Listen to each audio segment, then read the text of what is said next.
right, y'all, it's time for a cooking video. To start off, I'm sorry you're not gonna see my face. I literally got off work an hour ago. I look a mess, I feel a mess, but I enjoy cooking, so here I am. So to start off, you gotta have your glass of wine. I got this pink sweet sangria from Save A Lot. It's like $4. So you gotta have your glass of wine to start off. Now I'm making turkey chili. Got me some ground turkey here, chili packets, diced tomatoes with basil, garlic, and oregano, black beans, chili beans. Did I already say diced tomatoes? I did. Dark kidney beans. Is that it? That might be it, y'all. A couple other things, but that's what we're gonna use mainly. Gonna need some garlic, some minced garlic. You're gonna need some butter, and if you have some cut up onions and green pepper, that'll be great as well. Also, I got here my good old Jiffy. I'm not making no cornbread from scratch tonight. We're going to be working with Jiffy. And yeah, going to need you a big pot and a good old cast iron skillet. So we have our butter, garlic, and onion in here mixed up. And yes, I use diced onion, frozen. This is quick and easy, fresh off of work. We ain't trying to cut up no onions. So minced garlic, frozen diced onions. You want to let that simmer in some butter. I have my my oven on like a low medium, kind of somewhere in the middle. Don't want it too high, don't want to burn anything, but just keep it kind of low but not too low. But you want it to simmer, come together before we get the meat in there. Now while that's going, I'm going to start opening some of these cans so I can be prepared. And also my oven is preheated to 400. Okay, and here I have about a little over half of that thing of turkey I had. And you just kind of want to use whatever you have. I'm using this and kind of break it up. And then from there, I'm going to season it and like kind of let it cook down. And then I'll get back with y'all after I season it. I'll let y'all know what I use in 1 second. So today I'll be using onion powder, cayenne, Tony's. This is the Creole with more spice, the essential major key. Crushed red pepper, Old Bay, black pepper, and good old Lorry seasoning salt. As you can see, it's starting to cook a little bit more. My heat is up to a medium. Is it? Should be. Okay, now it's up to a medium. I'm gonna add my seasonings in. One thing you do need to know is I'm using turkey, right? So I can do this and cook it down the way I'm doing it because draining it is not gonna be as much of a thing as if you were using beef. So keep that in mind. If you're using beef, it's not gonna kind of be a one pot type of thing because you're gonna have to drain it. This is what we looking like. You want it to cook some more, get it a little bit harder, get a lot of that pink out. Keep in mind when you're seasoning with these, you don't have to do too much, okay? Because we're going to use our chili seasoning mix, and then we're going to season it from there based off of taste, so you don't want to do too much. So this is what we're looking at.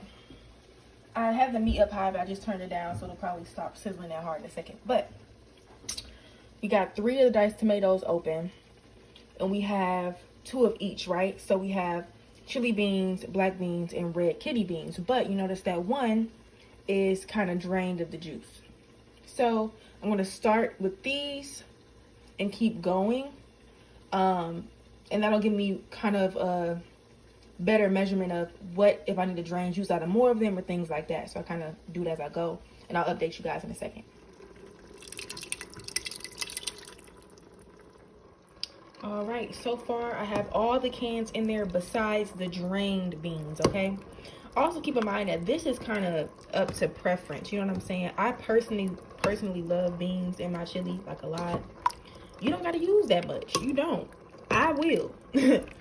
But yeah, I'm gonna go ahead and add the rest of the cans and go from there. And after all the cans are added, this is what we're looking like. You want to turn your heat on high. So right now I have mine on about 7. Let that start to kind of boil. I know it don't look that appetizing right now, but trust the process and trust me. I done made some good chili before, and everybody who had my chili said they like it. So trust the process. Turn your heat up on high and let this sit for a minute. And this is a great moment to start your cornbread.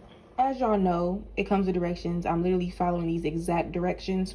Only thing is I'm doubling everything because I'm making 2 of these. Obviously, I'm making a very big meal. Let's talk about that.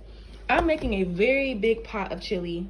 This is what it looks like currently. It's still simmering. Also, I added in that last can of diced tomatoes. So, I don't know, the spirit led me to do it. So, like I said, we letting that sit. And you want to kind of high up a little bit. So, the spirit led me to do it. So, you can cut this recipe in half. You know what I'm saying? Because y'all probably not going to want to make as much as I just made. But that's up to y'all. So, like I said, I'm about to make this and double it. So, literally what y'all see on here is exactly what I'm going to be doing.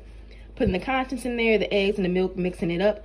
One thing I add that's not on here is sugar. That's just my preference. You don't have to do that. So, this is the consistency we have. I did add a dash of buttermilk. The reasoning for that is also because the spirit led me to do it. So, here we are. So, we got butter inside the pan. We just want to pour out our cornbread and get it all in there. All right, so I'm gonna pop this in the oven. Like I said, it's on 400. And then I'm going to get my focus back on our chili, and then it's time to relax and let everything just cook. So give me 1 second. So as we mix our chili that's been sitting, this is what it's looking like. It's still not fully boiling like how I want, so I'm gonna let it sit for a little longer, but this is what it's looking like right now. After it sits for a little longer, I'm gonna come back to y'all with the next steps. And yeah. So this is the part where you drink your wine, you sit down for a second, relax. Be sure to really stir this though, like get the bottom, scrape the bottom. You don't want no burnt nothing just at the bottom of your pot. So make sure you really get in there as you're stirring. Also keep in mind that cooking is what you want it to be. You know what I'm saying? Have fun with it. I'm sure that people watching my video make chili completely different and be like, now why does she? And it's because it's my business and that's what the spirit led me to do.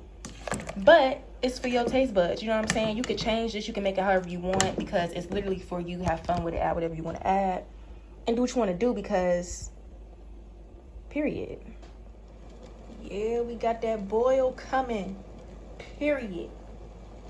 So yeah, you want it to boil for a little bit. Really, you know, cook everything down.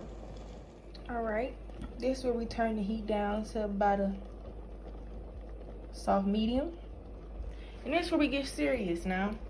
What we're gonna do is we're gonna add our chili packet, right? Let that sit up in there. Then we're gonna, you know, taste it, season it, and go from there. Add it in the chili seasoning. Now we're gonna turn it down even lower to like, you know, maybe like a 2. Very low. But not like completely low. We're gonna let it sit for a little bit. Also, I only put the chili packets in, and I personally use 1.5 because I'm making this huge pot. You might not need that many if you're making a smaller pot. Just use 1. Haven't seasoned it yet. I'm gonna turn it down, let it do its thing first. So, as your chili starts to cool down, you'll see it start to kind of thicken up. It still has to simmer a little longer, but this is the part where you taste it and add in whatever seasonings you think it needs. Now, my chili is good, but I like mine a little bit more spicy. I need a little bit more oomph. So, I'm personally probably gonna add some cayenne, some red chili flakes, and a little bit of that Tony's, and see where we at from there. If you time everything out right, your cornbread should be finished by the time that your chili is just sitting and simmering. So here we are. I'm sure y'all know the trick. Poke it down the middle. If it comes out clean, it's done. Now what I'm gonna do is top it off with some more butter. And like I said, my chili's gonna sit. This is gonna sit for a little bit, and then you can enjoy. I will say I don't time a cooking time for my cornbread. I just watch it when it gets golden like this. So I know it's done. I like topping it with butter. I like when you get the edges and you hear it.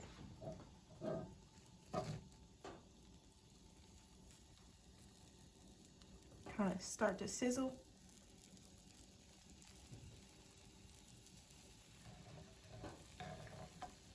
Yes, sir.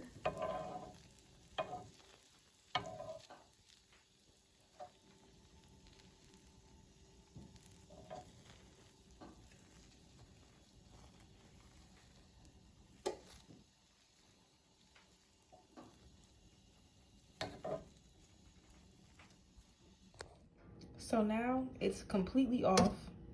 You want to still let it sit. You do see it's thickening up, but you just want to let it sit. The cooler it gets, the sauce will start to thicken a little bit more.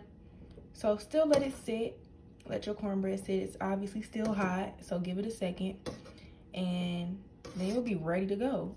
Personally, I like eating my chili with cheese. So I got some mild cheddar here. I normally like to put this on top and let it melt. And then the best part about after that is putting on the sour cream. That's really it though, y'all. Once you let this sit for a little bit, you got your cornbread done here. That's it. I'm not eating tonight though, so I'm gonna show y'all what it looks like presented, you know, like in the bowl all cute with the toppings on it, probably tomorrow.